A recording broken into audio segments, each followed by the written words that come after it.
Hello বন্ধুরা, কুন্তলিকা কিচেনে তোমাদের স্বাগত। আজকে তোমাদের একটা নতুন রেসিপি করে দেখাবো, ছানার রসা। আমি কালকে রাতে ছানাটা করে জল ঝরিয়ে নিয়ে ট্রের মধ্যে এইভাবে করে ফ্রিজে রেখে দিয়েছিলাম। এই দেখো, তারপর ওটা পিস পিস করে কেটে এরকম করে ভেজে নিচ্ছি।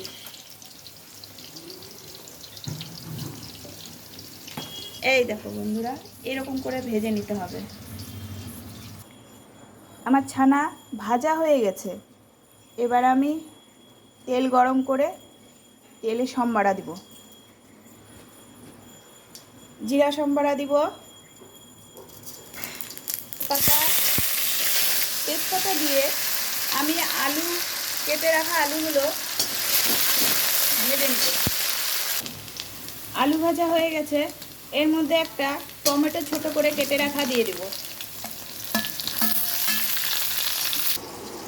ছানা রসা করার জন্য আমাদের যে উপকরণগুলি লাগবে সেগুলি হলো জিরা বাটা, ধনের গুঁড়ো, আদা বাটা, হলুদের গুঁড়ো, লবণ, মিষ্টি, লঙ্কার গুঁড়ো।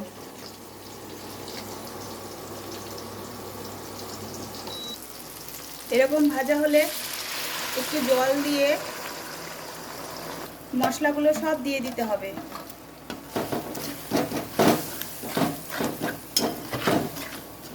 দিয়ে কষতে দিতে হবে। জলটা ফুটে গেলে ছানাগুলো ছেড়ে দিতে হবে, তারপর একটু কষতে দিতে হবে।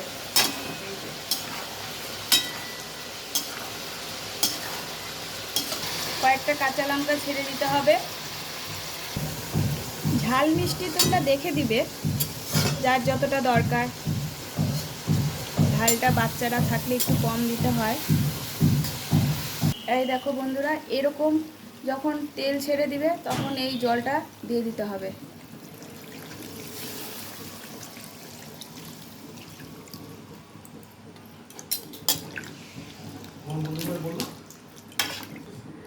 ফুটলে পারে ঘি গরম মশলা দিয়ে নামিয়ে নিতে হবে। এই যে গরম মশলা হচ্ছে,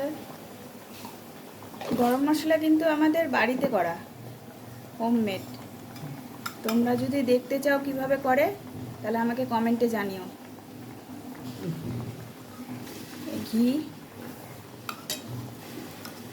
ঘিও আমাদের বাড়িতে করা। রান্না কমপ্লিট। নামানোর সময় ঝাল মিষ্টি লবণ সব দেখে নিও। ভালো লাগলে শেয়ার করো, কমেন্ট করো, লাইক করো আর সাবস্ক্রাইব করতে ভুলো না।